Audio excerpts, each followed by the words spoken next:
तो मौर्य डायनेस्टी स्थापित कैसे हुई। एक राजा हुआ करता था धनानंद, जो कि नंद डायनेस्टी का था। उसने अपमान किया था चाणक्य का, तो उसी को हरा के चंद्रगुप्त मौर्य मगध का राजा बना था। ठीक है, तो चंद्रगुप्त मौर्य के बारे में थोड़ा जान लेते हैं। चंद्रगुप्त मौर्य जैनिज़्म का फॉलोअर था। ठीक है, उसने सेल्यूकस निकेटर को डिफीट किया था, और उसी को डिफीट करने के बाद उसने उसी की बेटी से शादी करी थी जिसका नाम था हेलेना। ठीक है, अब डिफीट कर दिया, एम्पायर स्थापित कर दिया, तो उसके बाद फ्रेंडली रिलेशन बनाने के लिए सेल्यूकस ने मैगस्थनीज को भेजा, जो कि उसका एम्बेसडर था चंद्रगुप्त मौर्य के कोर्ट में। ठीक है, मैगस्थनीज आया, उसने जो जो यहाँ देखा उसने उसको अपने अकाउंट्स में लिखा। क्या लिखा? मैगस्थनीज ने पहले लिखा कि जो भी प्रोविंसेस होते थे, 5 प्रोविंसेस थे मौर्यन एडमिनिस्ट्रेशन के, ये बाद में आएंगे, पहले हम मैगस्थनीज का देख लेते हैं। इसने बताया था कि आर्मी छः कमेटीज़ होती हैं 5 मेंबर की, हर कमेटी में 5 मेंबर होते हैं। म्यूनसिपैलिटी में भी 6 कमेटीज़ होती हैं, 5 मेंबर की एक कमेटी होती है। ठीक है, और 7 कास्ट की सोसाइटी होती है। क्या क्या थे? Philosopher, farmer, hunter and shepherd, trader, warrior, overseer and counsellor. अब वैदिक एज में हमने पढ़ा है कि 4 वर्ण होते थे, अब इसने पता नहीं कहाँ से लिख दिया 7। इसने शायद अपने क्या बोलते हैं, अपने हिसाब से लिखा होगा, जैसा इसने देखा होगा तो अपने हिसाब से इसने लिख दिया। लेकिन हम क्या बोलते हैं, वैदिक लिटरेचर को ऑथेंटिक सोर्स मानते हैं, इसलिए उनके हिसाब से हम चलते हैं। तो उसमें 4 वर्ण हैं, इसके 7 कास्ट हैं। 7 कास्ट मान लो, वर्ण मान लो, जो भी मान लो। ठीक है, तो इसको याद करने का सिंपल ट्रिक है PFH 2C। क्या क्या है? पी से फिलोसोफर, F से फार्मर, H से हंटर, T से ट्रेडर, W से वॉरियर, O से ओवरसियर स्पाई, C से काउंसलर। ठीक है, अब आ जाते हैं ऊपर चंद्रगुप्त मौर्य के पास। ठीक है, अब ये जैनिज्म का फॉलोअर था। ठीक है, भद्रबाहु करके एक वो था, दिगंबर सेक्ट के फाउंडर थे भद्रबाहु। उनके इन्फ्लुएंस में आके इन्होंने जैनिज्म को अपनाया था। ठीक, अब क्या बोलते हैं, एक फैमाइन आया था जिसके कारण भद्रबाहु अपने डिसाइपल्स को लेके साउथ की तरफ आ गए थे, तो उन्हीं के साथ चंद्रगुप्त मौर्य भी चल दिए थे। अब वहाँ पहुँचे वो चंद्रगिरी में। अब उनका वैसे भी आखिरी वक्त आ गया था, तो उन्होंने संलेखना परफॉर्म किया था, जो कि पिछले लेक्चर में हमने पढ़ा है। मतलब कि वो है क्या बोलते हैं, रिनशिएट कर देना, मतलब खाना उन्हें खाना छोड़ देना, और समाधि लेने का एक तरीका है। मतलब बिना खाए पिए अपने आप समाधि ले लेते हैं। अब बिना खाना पिए खाना खाए मौत को प्राप्त हो जाना, जो भी है। ठीक, अब चंद्रगुप्त मौर्य ने एक डिपार्टमेंट बनाया था कोष्ठगारा करके। वो क्या होता है, एक फूड ग्रेन स्टोरेज की फैसिलिटी होती है। वो क्यों बनाया था? क्योंकि फेमाइन से टैकल करने के लिए, वही जो फेमाइन आया था जिसके कारण वो साउथ चले गए थे दिगंबर वाले। तो ये पता कहाँ से चला कि ये डिपार्टमेंट बनाया है? ये पता चलता है हमको सोहगौरा कॉपर प्लेट इंस्क्रिप्शन से। ठीक, अब ये सुदर्शन लेक भी बनवाया था इन्होंने, लेकिन इसके बारे में हम पढ़ेंगे आर्ट एंड कल्चर में। हमें यानी कि मैं और किसी को नहीं बता रहा हूँ, मैं अपने आप को बता रहा हूँ। ठीक, अब आ गया आगे बिंदुसार। चंद्रगुप्त मौर्य क्या हो गया, वो अब बोलते राजपाट छोड़ के चले गए साउथ में। अब आते हैं बिंदुसार भाई साहब। बिंदुसार भाई साहब ने ज़्यादा कुछ किया नहीं, वो बोले जितना है उसको स्टेबलाइज कर लेते हैं। एक उन्होंने आजीविका सेक्ट को वो किया था, पेट्रोनाइज किया था। आजीविका वही काली घोषा वाले जो कि उनके साथ थे, गौतम बुद्ध के साथ थे। ठीक, नहीं बुद्ध के साथ नहीं थे भाई, सॉरी महावीर के साथ थे, महावीर के साथ थे। ठीक, अब इनके बिंदुसार के क्या बोलते हैं जीवन में 2-3 इंपॉर्टेंट चीज़ें हैं कि एक तो डेम्यूकस आया था, एंटियोकस एक सेल्यूसिड किंग था, उसका एम्बेसडर। एक डायनोसियस आया था जो कि इजिप्ट के टॉलेमी 2 का एम्बेसडर था। और एक इन्होंने काम किया था कि एक तारानाथ करके वो होते थे, स्कॉलर होते थे साउथ के। उन्होंने इनको क्रेडिट किया था conquer the land between 2 seas करके, मतलब अरेबियन सी और बे ऑफ बंगाल के बीच का जितना लैंड है इन्होंने कॉन्कर कर लिया है। तो बस यही है बिंदुसार के बारे में। अब आ जाते हैं अशोका द ग्रेट के बारे में। अब अशोका भाई साहब क्या थे? तक्षशिला के गवर्नर थे। ठीक है, एक बुक है दीपमीमांसा करके, बुद्धिस्ट लिटरेचर है, उसके हिसाब से इन्होंने अपने 99 भाइयों को मारा था। अब कितना सच है कितना नहीं, हो तो क्या ही बोल सकते हैं, हिस्टोरिकल डिबेट है वो, लेकिन जैसा लिखा है वो यही है। अब ये कन्वर्ट हो गए थे वो उदय गुप्ता के इन्फ्लुएंस में आके बुद्धिज़्म में। ठीक, इन्होंने 3rd बुद्धिस्ट काउंसिल करवाई थी, कहाँ पे? पाटलिपुत्र में। अभिधम्म पिटाक वहाँ पे लिखवाया था, और चेयरमैन कौन था अभिधम्म पिटाक का? टिस्सा, अभिदम्य पिटाक जिसने लिखा था, उसी ने लिखा था, टिस्सा ने। ठीक। अब कलिंग वॉर हुआ था, मेजर मेजर पोर्शन पे जा रहे हैं। कलिंग वॉर में वो भेरी घोष से धम्मघोष की तरफ जाने का उन्होंने प्लान कर लिया था, कि बोला कि खून खराबा बहुत हो गया, अब कल्चरल कॉन्क्वेस्ट करेंगे।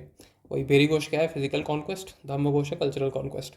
ये कहाँ पे लिखा हुआ है, एक मेजर रॉक एडिक्ट है 13th, जो कि सबसे बड़ा रॉक एडिक्ट है, वो कंधार में है, अफ़गानिस्तान में, उसमें लिखा हुआ है।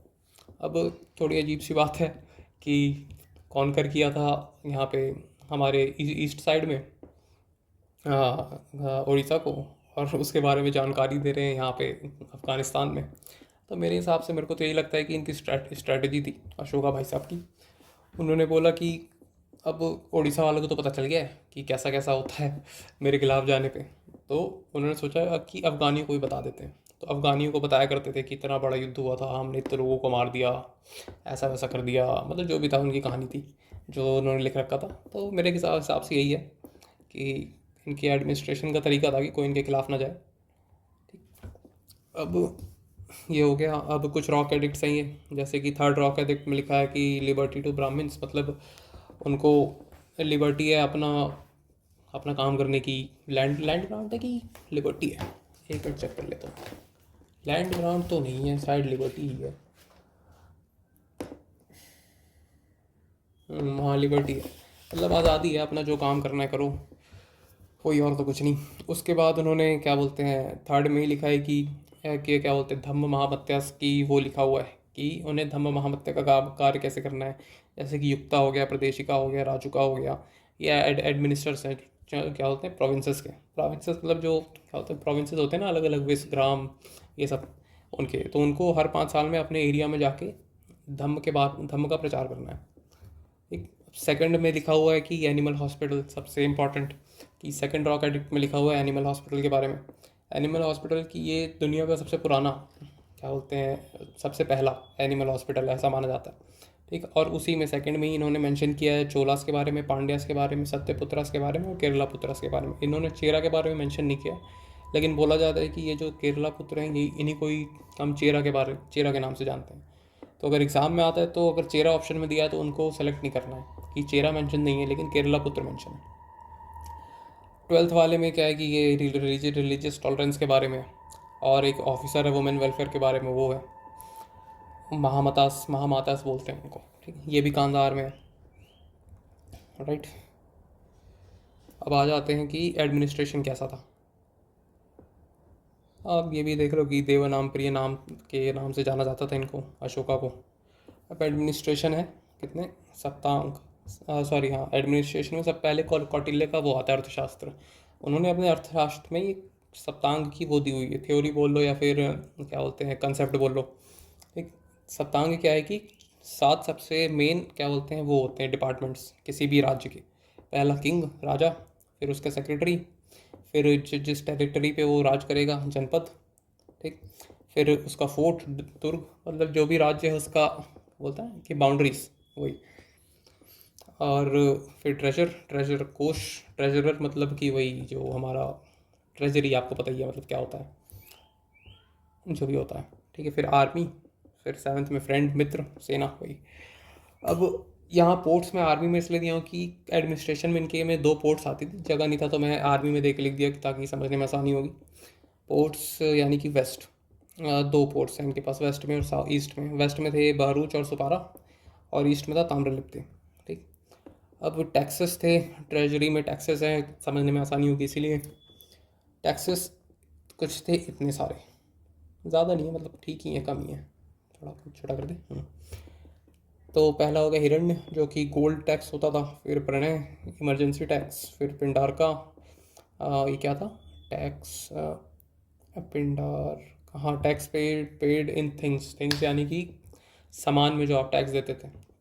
ठीक है, जैसे आपके पास पैसे वैसे नहीं है तो जैसे सोना दे दिया वो तो उसी में आ गया, वैसे गोल्ड टैक्स अलग से हो गया। जैसे फॉर एग्जांपल घोड़ा दे दिया अपना, ये सब। ठीक। फिर सेना वक्तम, ये आर्मी के मेंटेनेंस का टैक्स होता था। फिर प्रस्वम प्रस्वम, हाँ, ये सरचार्ज होता था, यानी कि जो अमीर लोग थे उनसे पैसे लेने का। ये इकोनॉमी में भी होता है, एक सरचार्ज का एक टॉपिक है, या इसको बोलते हैं टैक्स ऑन रिच। ठीक। शुल्क हो गया अपना, कस्टम ड्यूटी। कर रहे हैं, यानी एग्रीकल्चर प्रोड्यूस कर, ठीक है। और विशथी फोर्स लेबर और निष्कर्म एक्सपोर्ट ड्यूटी, राइट। अब ऑफिसर्स आ जाते हैं इनके एडमिनिस्ट्रेशन में, यहाँ सेक्रेटरी से रिलेट किया हूँ ताकि समझने में आसानी हो। इतने सारे इनके ऑफिसर्स हैं। क्या हो रहा है भैया इसको, ठीक। सन्नीदाता हो गया, सन्नीदाता यानी ट्रेजरी, फिर समर्था रेवेन्यू कलेक्टर, गोपा रिस्पॉन्सिबल फॉर अकाउंट्स, और न्यायाध्यक्ष शिप को वो करता है, ओवरसी करता है, एक अश्वाध्यक्ष जो कि घोड़ों को देखता है। फिर ये अक्षय पटेलिक यानी अकाउंटेंट जनरल, जो अकाउंटेंट देखता है, जो अभी आज के डेट में हमारा CAG होता है गवर्नमेंट का, जो कि अकाउंट्स देखता है, वही सेम काम करते थे।